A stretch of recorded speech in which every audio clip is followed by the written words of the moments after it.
queridos alunos, tudo bem com vocês? Estamos aqui para dar continuidade às nossas aulas de história.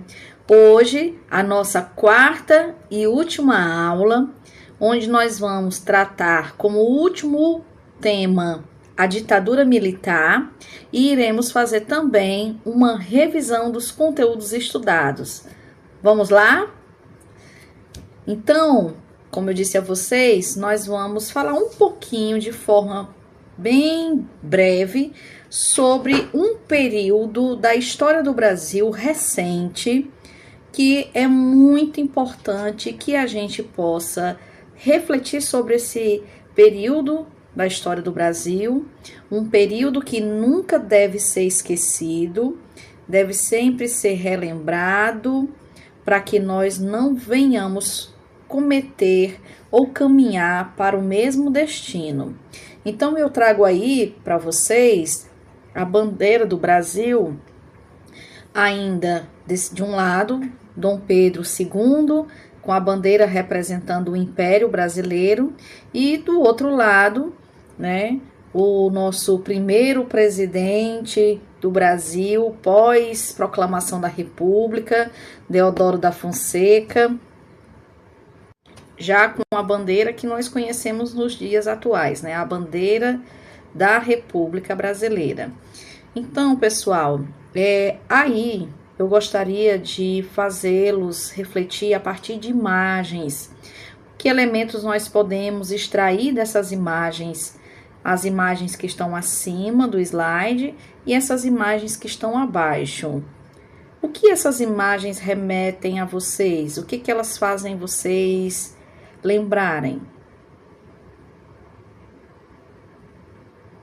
Nós temos aí ações militares, né? Pelos elementos que aparecem aí, nós temos cavalarias, nós temos tanques de guerra.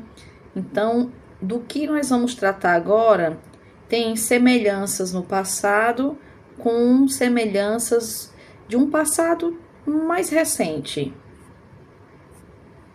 Bom, eu trago aqui dois assuntos, né? O último assunto que nós estudamos, que foi a proclamação da República, e o assunto que nós vamos falar hoje.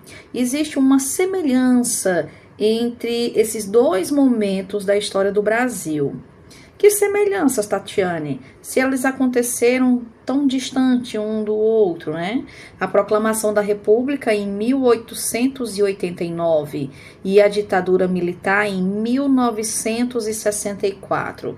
O que é que elas têm de semelhantes? Bom, todos os dois eventos que eu trago aí, eles foram ocasionados por militares. E esses militares se tornaram representantes do governo no Brasil. Então, os militares exercendo o poder executivo, militares na política.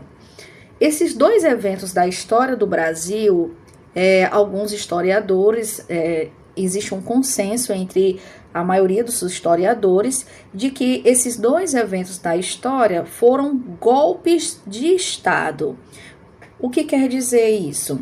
É quando você tem um poder legítimo que está ocupando o governo e, de repente, por alguns processos, nunca nada acontece de uma hora para outra e sem motivos, e vai acontecendo processos que vão levar um grupo da sociedade, no caso os militares, a cometerem o ato de golpe de Estado, retirando dali o governo legítimo e ocupando aquele lugar de forma ilegítima, porque golpe de Estado é contra a Constituição brasileira. Então, esses dois momentos da história do Brasil têm também de semelhanças o fato de ter sido movimentos bruscos, rápidos, em que o poder que era legitimamente constituído vai ser retirado à força, por uma outra força, né? Dom Pedro II, ele foi obrigado a abandonar o seu lugar de imperador. Ele também não quis reagir. Ele acreditou que poderia acontecer algo pior, gerar um conflito muito maior no Brasil. Então ele preferiu ir embora no dia seguinte. Da mesma forma aconteceu no período da ditadura militar. Existiu um presidente, que era João Goulart, e por pressões de algumas camadas da sociedade, da mesma forma que Dom Pedro II sofreu, João Goulart sofreu pressões de algumas camadas da sociedade, principalmente aqueles que têm o poder econômico em suas mãos, né? Então, João Goulart acaba renunciando, abandonando o cargo de presidente do Brasil. Nos dois eventos históricos, houve resistência por parte de uma boa parcela da população e houve também muita repressão. Embora nos livros didáticos eles não trazem que houve repressão no período da proclamação da República, mas sim, houve lugares do Brasil que não desejavam que Dom Pedro deixasse o Brasil. Teve grupos e movimentos que tentaram resistir e que queriam a volta de Dom Pedro II. Da mesma forma, aqui no período da ditadura, né, em que a população, uma boa parte dela, não aceitava esse tipo de governo que agora estava se instalando no Brasil. Então, por que a gente não tem tantos dados? Por que a gente não tem tantas informações sobre esses períodos em que houveram tanta resistência e também tanta repressão? Por que tem gente que até hoje acredita que a forma que foi proclamada a República no Brasil e a forma como foi instaurada a ditadura militar foi o melhor que poderia ter acontecido no Brasil? Porque a gente não tinha, naquele período, a liberdade de publicar e de expressar o que estava passando naquele momento. Como assim, Tatiane? Tanto no período da proclamação da República, como no período da ditadura militar, os meios de comunicação da época, eles sofreram censura. O que é censura? A censura é quando você proíbe alguém de publicar ou de comentar algo que esteja acontecendo que possa se posicionar como oposição ao governo que está tomando o poder, esse novo governo que está surgindo. Então, todos aqueles que foram oposição à proclamação da República e quiseram comunicar isso, foi censurado os jornais. Então, como é que você ia dar notícia do que estava acontecendo se os jornais não poderiam escrever sobre aquilo? Da mesma forma, no período da ditadura militar, os meios de comunicação eram maiores, né? Tínhamos TV, nós tínhamos o rádio, os jornais e as revistas, até o próprio movimento cultural, como o teatro, a música, o cinema. Todos aqueles meios de comunicação que tentavam denunciar o que estava acontecendo naquele período, eles foram censurados, eles foram proibidos. Então, eu queria trazer essa comparação, essas semelhanças entre o período da proclamação da República e o período da ditadura militar. Agora, entrando mesmo no assunto da ditadura militar no Brasil, eu gostaria já de antecipar para vocês que eu não vou me alongar muito nesse tema, eu não vou detalhar o que aconteceu em cada um dos governos, né, dos 5 presidentes que estiveram ali governando, os 5 presidentes militares que governaram o Brasil durante 21 anos. Eu não vou trazer esses detalhes para vocês. Então, vamos lá. O que é uma ditadura? Certo? O que significa a palavra ditadura?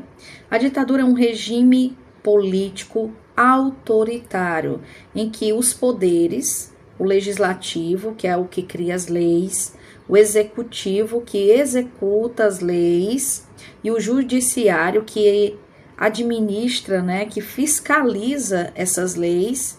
Eles vão estar nas mãos de uma única pessoa ou de um determinado grupo de pessoas que vai exercer esse poder de maneira absoluta sobre o povo. Então, a ditadura significa também uma oposição à democracia. A democracia é onde nós vamos ter a liberdade, nós vamos ter o respeito aos três poderes, cada um exercendo sua função de forma equitativa. Nenhum poder é maior do que o outro. Todos trabalham em forma harmônica, mas numa ditadura não vai acontecer dessa forma, mas na democracia sim. Então, só voltando aqui para vocês, eu queria fazer um comentário, né, sobre o que é a ditadura. Esse regime, no caso do Brasil, foi um regime militar, onde o que tinha de mais pontual era o controle social e político. Isso foi uma ferramenta amplamente utilizada para silenciar qualquer pessoa ou grupo que fizesse oposição a esse tipo de governo. Então, o que nós vamos ter de muito marcante nesse período da história do Brasil, que durou 21 anos, foi a censura à imprensa, censura a jornais, a revistas, a TV, ao cinema. Tudo que era produzido, tudo que ia ser publicado, ele passava por uma fiscalização. E se a quem estivesse ali realizando a fiscalização não tivesse de acordo com o que estava escrito ali, eles simplesmente negavam e dizia que não poderia ser publicado. Então não havia liberdade de expressão. As pessoas, os grupos não tinham liberdade de expressar o seu pensamento. Não havia livre pensamento. Então, um período como esse, ele vai ferir diretamente um artigo da Constituição brasileira, que são as garantias fundamentais. Uma das garantias fundamentais de todo cidadão brasileiro é a liberdade. Então, nesse período da ditadura, aquelas pessoas que eram oposição e que, mesmo tendo a censura, elas tentavam expressar o que pensavam, essas pessoas elas eram perseguidas, presas, torturadas e muitas foram assassinadas. Então, movimentos sociais, movimentos de greve, movimento estudantil, qualquer tipo de movimento que fosse oposição a esse novo governo, que era o governo militar, essas pessoas elas eram perseguidas, além da tortura e de assassinatos como forma de supressão. Então, para que acontecesse tudo isso, foram criados vários órgãos, né, várias agências, é como se fossem órgãos policiais, mas era muito mais além de órgãos da polícia, que um deles era chamado de DOI-CODE, que era um departamento de operações e inteligência, onde eles vigiavam a vida das pessoas.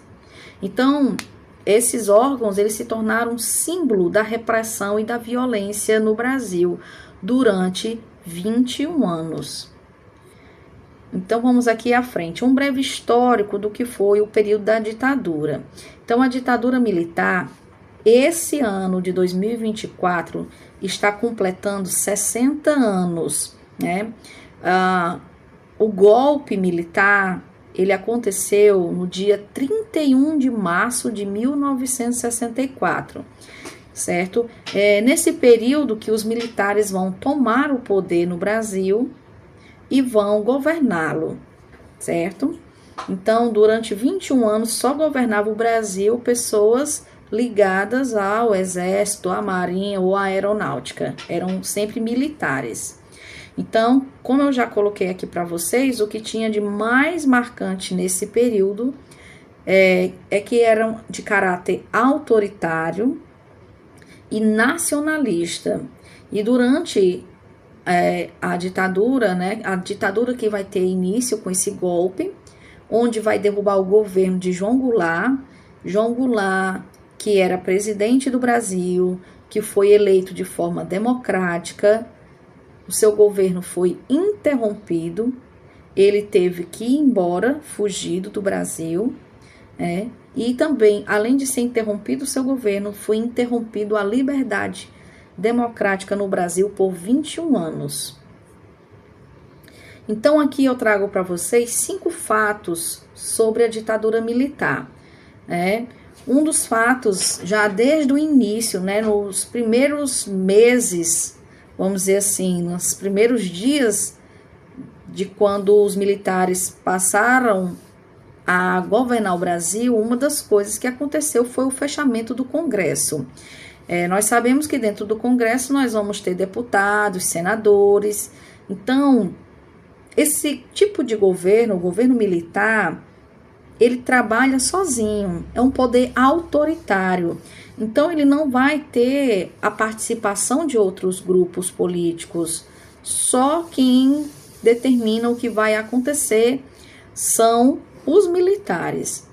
É tanto que nesse período da ditadura militar foi criado uma espécie de leis, que eram leis ilegais, porque quem realmente pode escrever leis e votar leis é o Congresso, mas os presidentes militares, eles não queriam a opinião, eles não queriam a votação, eles não queriam a participação de um Congresso, eles queriam decidir as coisas sobre o Brasil entre eles. Então, nesse período da ditadura, o Brasil ele foi governado através de atos institucionais, que chamados de AI, o A e o I maiúsculo. Então, houveram vários atos institucionais. Eram como se fossem leis que eram criadas ali de acordo com a situação. Mas não eram leis votadas, não eram leis consultadas. Então, dos piores atos institucionais que houveram durante esses 21 anos foi o AI-5. E por que o AI-5 foi dos piores, Tatiane? Porque no AI-5, estava escrito no seu texto que era permitido a violência e a tortura contra aqueles que eles consideravam oposição ao governo. Então, eles legitimavam a violência. Eles davam permissão para cidadãos serem perseguidos e presos, e muitas vezes eles eram presos sem ser julgados. E, detalhe, sem liberdade de responder o processo em liberdade, que é o chamado habeas corpus. É quando você é acusado de um crime, mas até que esse crime seja comprovado, você responde em liberdade. E no período da ditadura, isso foi proibido. Você era acusado de algo que você poderia ser muito bem inocente daquilo, mas você ia preso e lá você ficava. Então, outra questão muito importante do período da ditadura foi que a ditadura deixou pelo menos 434 mortos e desaparecidos. Até hoje, passados 60 anos, existem pessoas que desapareceram naquele período e nunca mais foram encontradas. Então, outros fatos aqui, eu coloquei uma imagem aqui embaixo, no quadro amarelo, vocês estão vendo uma pessoa empendurada numa madeira, amarrada as mãos e os pés. Aqui eu estou apontando para vocês uma das formas de tortura que eram utilizadas naquela época, chamado de pau de arara. Então, uma pessoa que poderia ser um estudante, poderia ser um jornalista, poderia ser um médico, poderia ser uma pessoa como eu, como você, mas que se por alguma questão a gente tivesse sido acusado de ser oposição ao governo, e eles acreditavam que a gente sempre tinha uma liderança maior, alguém estava liderando, quem é que é o seu líder, quem é o líder do movimento, um movimento de oposição. Você tinha que denunciar as pessoas com que você talvez fizesse parte de movimentos contra o governo. Se você não denunciasse, você era torturado até falar o que eles queriam ouvir. Então, houveram 6.016 denúncias de torturas cometidas entre 1964 e 1977. Milhares de militares também foram presos e torturados. Não são todos os militares que eram de acordo com o golpe militar. Nem todos os militares eram favoráveis a esse tipo de governo repressor. Aqui também, pessoal, uma das características do período da ditadura militar foi um evento chamado de milagre econômico, onde, nesse milagre econômico, vai dizer que a economia do Brasil melhorou, mas esse produto interno bruto, ele vai medir a melhor posição do Brasil em termos de valores.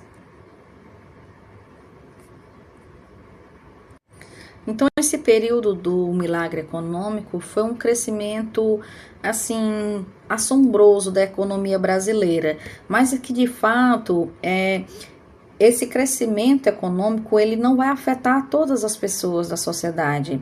Ele só vai ser benéfico para aqueles que já têm riquezas. Ele só vai impactar positivamente aqueles que já têm uma boa posição social. Para aqueles que não têm uma boa posição social, né, a classe média baixa, os pobres, essas pessoas elas vão sofrer de modo negativo o milagre econômico, porque a desigualdade social, né, essa distância entre ricos e pobres vai ser cada vez maior no Brasil, essa concentração de renda, onde você tem a maior parte da riqueza do Brasil concentrado na mão de poucas pessoas, e onde a maioria da população brasileira vai estar com pouca renda, com baixa renda. Então, o que é que a gente vai ter também durante o período do milagre econômico? O congelamento do salário dos trabalhadores. O preço dos produtos, dos bens que se consomem, alimentos, vestimentas, medicamentos, aluguéis, transporte, o preço das coisas, dos bens e serviços, eles vão continuar aumentando, enquanto o salário dos trabalhadores vai ficar congelado, estacionado. Então, isso vai trazer muitos prejuízos para a saúde, para a educação, vai prejudicar diretamente ao povo, que somos nós, né? Então, aqui eu trago uma imagem que ela aparece muito em livros, em avaliações, em provas. Essa imagem, ela representa a questão da censura, né? Que não era para a gente ver o que estava acontecendo, não queria que fosse visto o que estava realmente acontecendo, e que se a gente visse, a gente não falasse. Então, era proibido falar. Aqui é uma foto de jornal. Aos braços, né? Ele lembra jornais. Então, era proibido comunicar o que estava realmente acontecendo no Brasil. Então, essa imagem ela vai representar a repressão, a perseguição, a violência contra os opositores ao regime, expressa sobre a forma de censura, exílio. Muitas pessoas tiveram que ir embora do Brasil com medo de morrer. Inclusive, muitos artistas da época que queriam expressar sua indignação contra o tipo de governo que estava ali, eles tiveram que ir embora. Uma dessas pessoas foi o próprio Chico Buarque, Caetano Veloso. Eles tiveram que ir embora do Brasil com receio de serem presos e torturados. Então, o que foi que causou esse golpe militar? Por quê? Por que os militares se acharam no direito e no dever de cometer um ato como esse, né? Aqui, pessoal, eu trago para vocês a imagem do João Goulart, que era o então presidente do Brasil, né? Ele governou de 1961 a 1964. E aí também tem na imagem vem trazendo algumas notas de jornais, né? Então, desde o início do seu governo, João Goulart, ele sofria muitas perseguições. Tiveram muitos obstáculos até para a posse de João Goulart, né? Porque João Goulart, ele era um político mais à esquerda, né? Ele era um político mais social, as suas ideias, o que ele defendia, as suas aproximações políticas e ideológicas era mais para o lado do social. Então, as elites brasileiras, né, que são aqueles que têm o poder econômico nas mãos, eles não se agradavam com essa maneira do João Goulart ser. Então, eu trago aqui grupos conservadores da sociedade viam João Goulart com uma extrema desconfiança e frequentemente o acusavam de ser comunista, né? Até porque o período da ditadura militar no Brasil corresponde ao mesmo período em que o mundo estava vivendo o período da Guerra Fria. E a Guerra Fria foi uma guerra ideológica entre os Estados Unidos e a União Soviética. De um lado se defendia o capitalismo e do outro se defendia o socialismo, que são formas de governo, né? São sistemas econômicos. Então, o Brasil, ele é um país que vai estar mais alinhado às ideias dos Estados Unidos, mais alinhado ao pensamento capitalista. Então, eles acreditavam, né, aqui no Brasil, que João Goulart, ele era opositor ao capitalismo, né? João Goulart era um político muito à esquerda, como eu disse a vocês. Então, o governo americano, ele temendo, né, o governo americano, eles achavam que tudo era conspiração. Então, eles acreditavam realmente que João Goulart era socialista, era comunista e que ele poderia instaurar no Brasil e o Brasil ser um país comunista.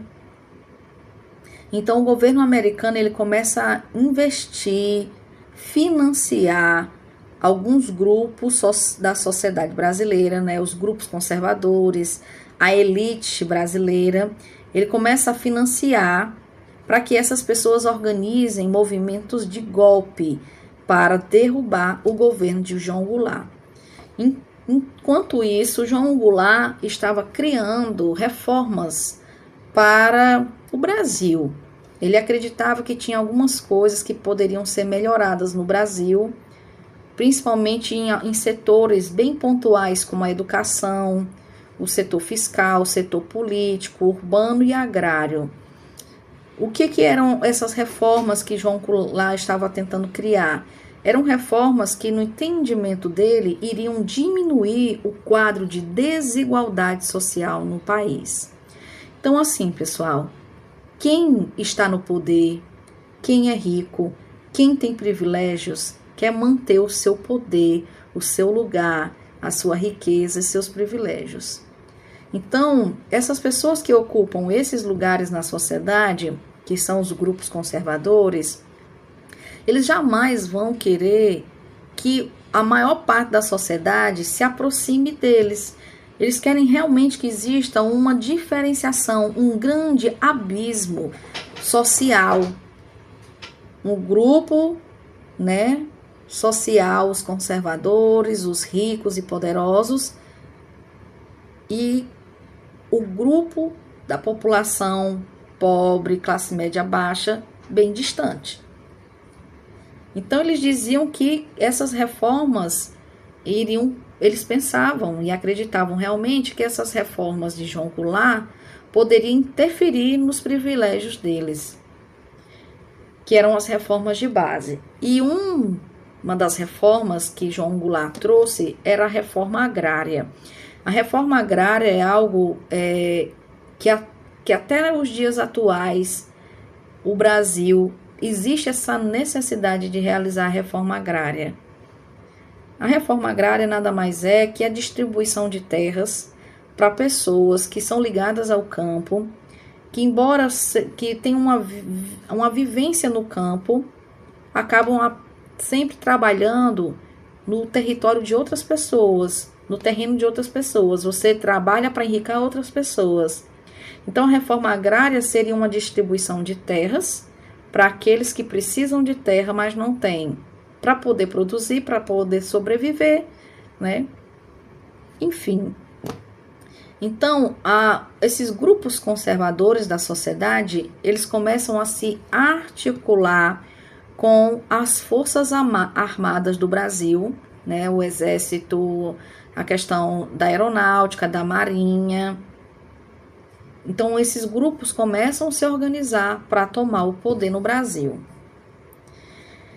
Então, pessoal, eu coloquei algumas imagens aqui que são muito conhecidas, né? Quando você coloca ditadura militar no Google, são as imagens que mais aparecem.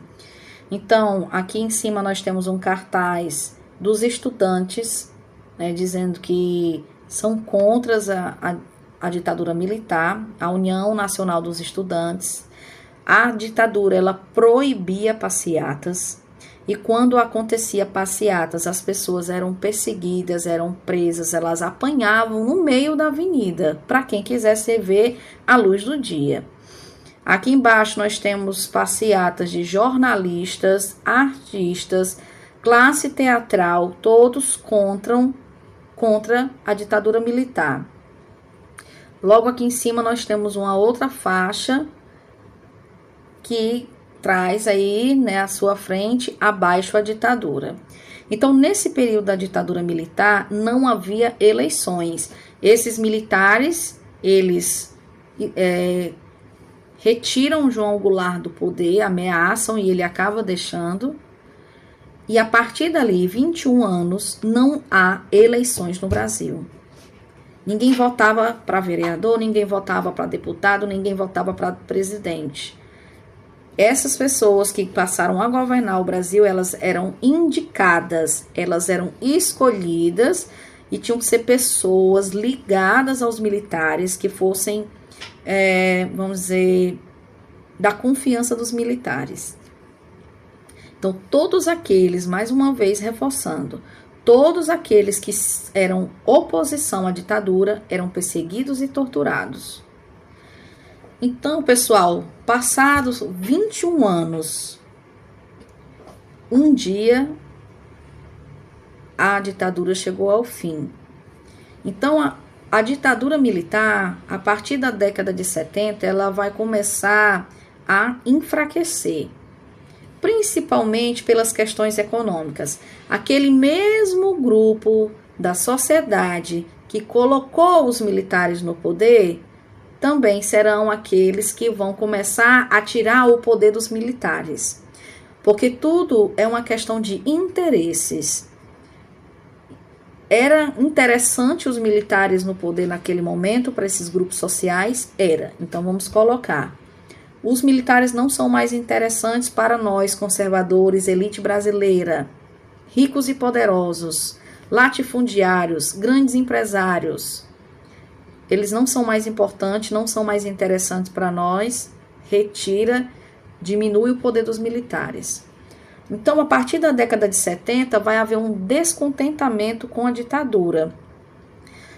A questão de manifestações, de greves, de passeatas, sempre existiram.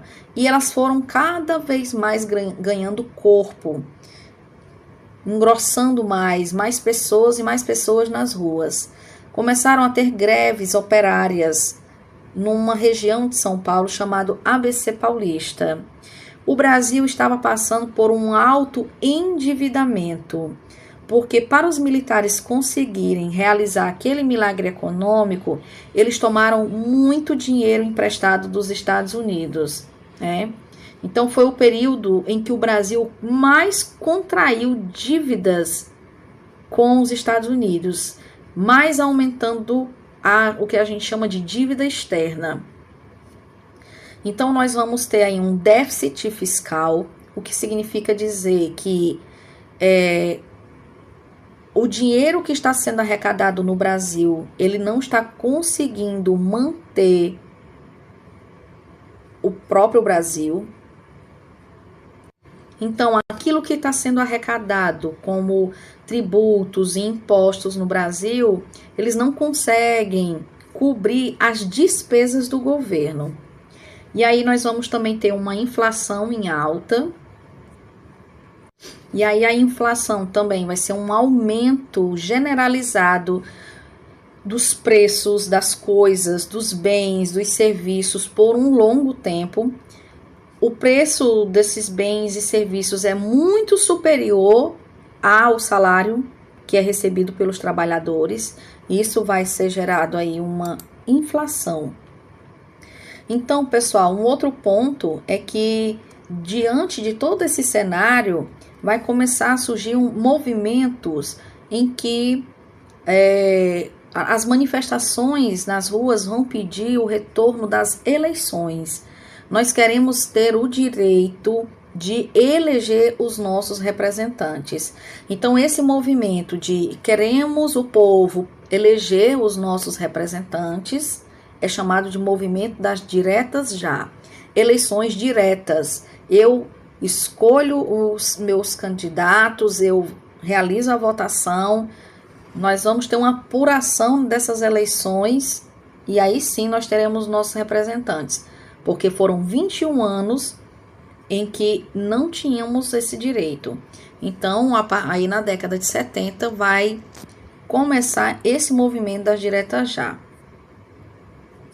Então, pessoal, na década de 70, com todos esses pontos que eu coloquei, nós vamos ter um processo de abertura política, tudo isso causado pelo desgaste que nós falamos. Então, esse desgaste, ele é igual, representa o que é um período de redemocratização do Brasil, onde nós vamos ter o fim do governo militar, nós vamos ter propostas de emenda constitucional, né? Nós vamos ter eleições presidenciais via voto direto. Então, vai ter esse processo aí na década de 70. Nós temos aí uma manifestação onde eles trazem aí nos cartazes, amanhã vai ser outro dia, né? É um trecho da música do Chico Buarque. E lá embaixo nós temos abaixo a ditadura, povo no poder. Então, o processo das diretas já era uma ampla movimentação popular de apoio à emenda para que fosse retornado o voto direto. Então, nós vamos ter vários comícios de vários políticos em várias partes do Brasil, né, realmente pressionando os governos militares para que houvesse novamente eleições. Então, pessoal, sobre a ditadura, era o que eu queria trazer para vocês, esse conhecimento geral, certo? Então, vamos relembrar um pouquinho do que nós estudamos aí ao longo dessas 4 aulas. Eu trouxe aqui algumas perguntas, certo? Que nós vamos ler e responder juntos, tá? Aqui nós estamos iniciando, vou voltar aqui, ó. Vamos relembrar o que nós estudamos, vamos revisar o que nós estudamos para que a gente possa realizar a nossa avaliação, tá bom? Então, vamos lá, primeira pergunta, vamos lembrar lá da nossa primeira aula. Com o descobrimento, e eu coloquei descobrimento entre aspas, porque eu já disse a vocês, né, que o Brasil ele não foi descoberto porque o Brasil não estava perdido. O Brasil era um território já ocupado, com povos nativos, certo? Então, o que aconteceu aqui no Brasil, né? Foi um descobrimento? Vamos lembrar, o que foi que aconteceu? Foi um descobrimento? O nosso país se tornou uma colônia de qual país? Quando chegou aquele grupo lá que invadiu o Brasil, né? Quem foi esse grupo que chegou invadindo o Brasil? Foi os espanhóis? Foi a Espanha? Foi os Estados Unidos? Foi Portugal? Então, pessoal, quem foi que descobriu o Brasil? Eu sei que vocês sabem, e eu sei que vocês escolheram a letra C. Muito bem. Vamos para a segunda pergunta. Nos primeiros anos do descobrimento, o que os portugueses extraíam do Brasil para levar para a Europa? Ó, eles extraíam da nossa terra para levar para a Europa. Eles extraíram ouro naqueles primeiros anos. Eles extraíam café. Eles extraíam pau-brasil. Eles extraíam, letra C, pau-brasil, muito bem.